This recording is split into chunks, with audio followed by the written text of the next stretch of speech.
Hey guys, welcome back to another episode of Design with me, and today we're animated.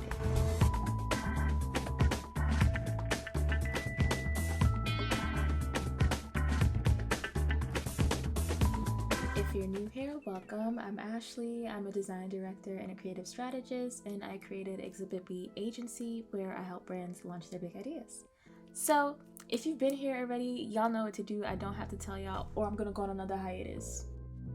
I was working on a few projects and I did this project and I also worked on this project.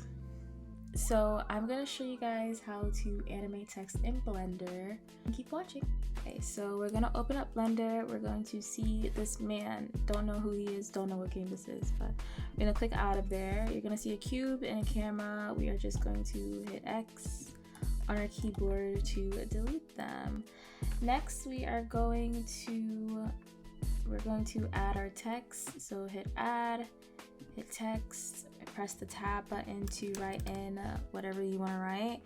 I'm going to write my name. And then we want to rotate it to 90 degrees. So it looks like that. I'm actually going to choose my font now. So just go to Object Data Properties, go to Font, and then click on the folder. I'm going to choose the font Ashington, and that's what that looks like. Right now we're in edit mode and we want to be in object mode. So there's object mode. And then I'm going to click on this, and then in geometry I'm going to extrude it to 0.06, and then I'm gonna click on the dot and put that to 0.02. So it looks like this. Copy object, paste objects, and then move one in the front. I'm actually going to put the depth for this to a 1. Oops. Make sure it's the front one. I'm going to put the depth to actually 0.01. And then I'm going to extrude this to like 3. Okay, yeah. So it's gonna look like this. I'm gonna zoom in. And you wanna bring the one in front to the back like this so it looks like that. Just like that. Perfect. Okay, so now we want to go to material properties, and we're gonna click on this front one, hit new, and label this front, and then hit the back one and hit new and label this back. So for this, we're going to put the metallic all the way up.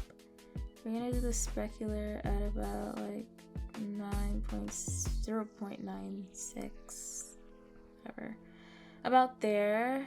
And then we're gonna turn the roughness all the way down, and then we're gonna do the same for the front one. Metallic up, roughness down, specular at about there. Okay, so if you're like, you want to see how it looks, you can always press this thing here to kind of see what it looks like. You can change the color. I'll do that now. So the base color, I think I want like a pink. Even though I'm like not a pink person, I'm feeling like doing a pink. I don't know why. I'm gonna take this hex code, copy it, and put it to the back. Do you see like there's trees in the background and like it's like an area? Like, where is this?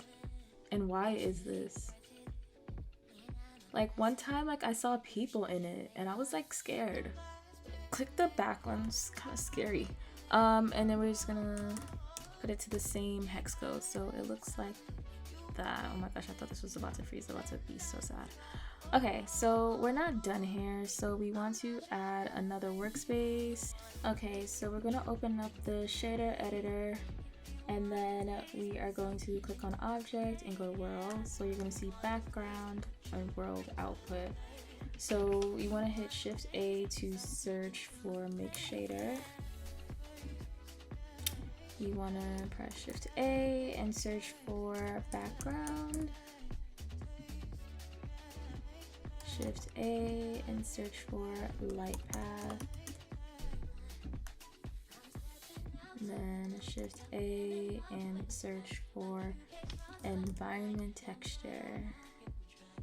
Alright, so the mix shader is going to go in between the background and world output, and then the light path is going to go to FAC on the mix shader, and then the bottom background is going to go to the shader, and then texture is going to go to the first background.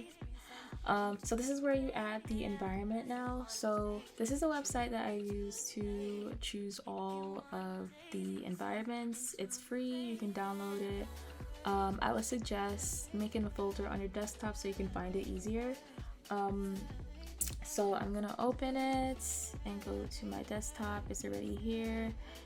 And then I'm gonna choose this one. You can copy and then paste, and then this one goes to here. So if you want to see what it looks like, I'm just gonna move it to the side. That's what it's looking like. Very pretty.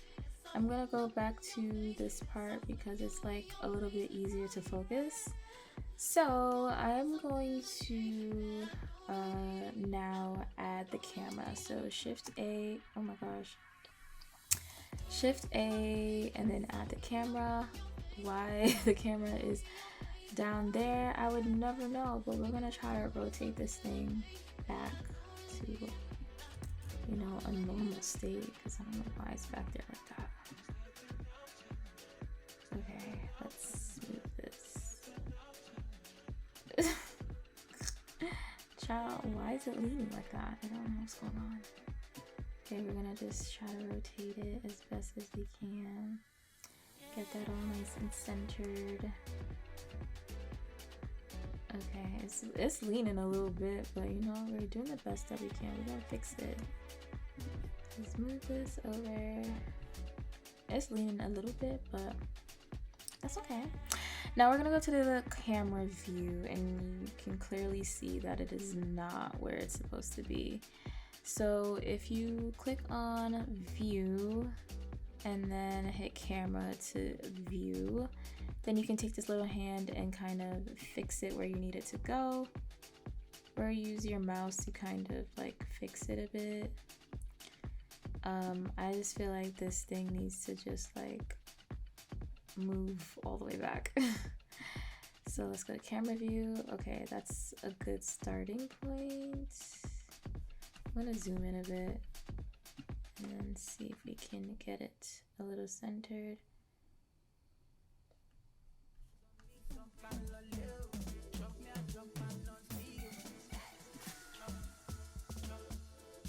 Something about this just feels so crooked. Because it is. My girl. Okay. Alright, that's a little better. Okay, I think there should be good.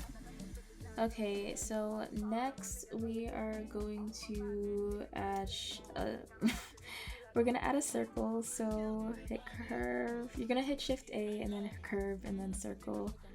And then we want the circle to be in the center of our text. Just make sure that's where it is. I want to bring it up a little bit, like right there. Maybe up a little bit further. Yeah, like right there. Let's see.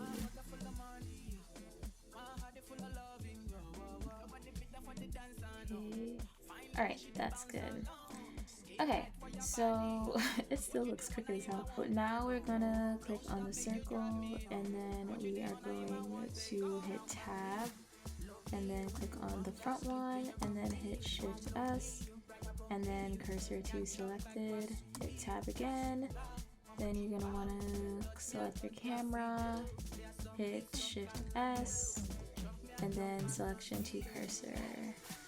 The camera's gonna be super zoomed in, so just like move it back, and then you can check camera view to see where it's at.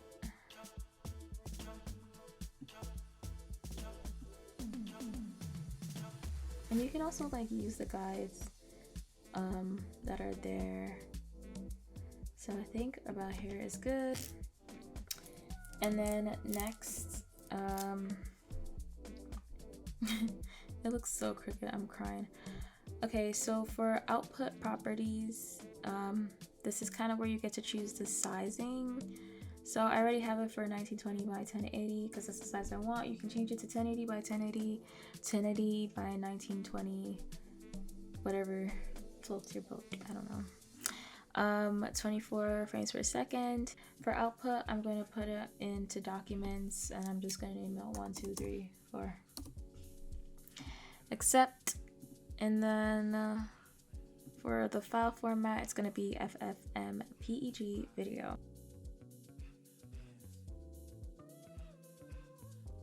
You're going to hold down Shift, click on the camera, click on the circle, and then you're going to press Control P, and then you're going to press follow path,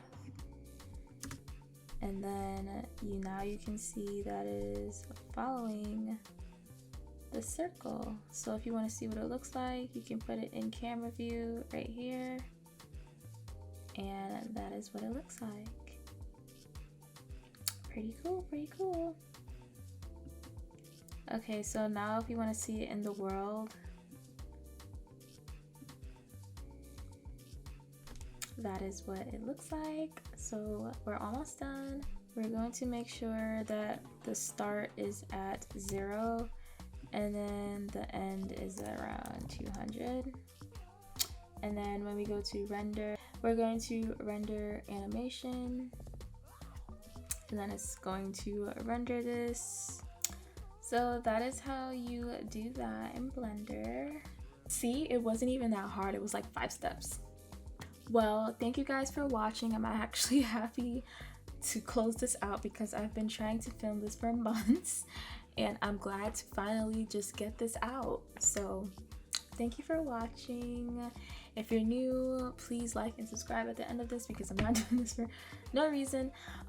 So yeah, I'll see you guys next week. Bye.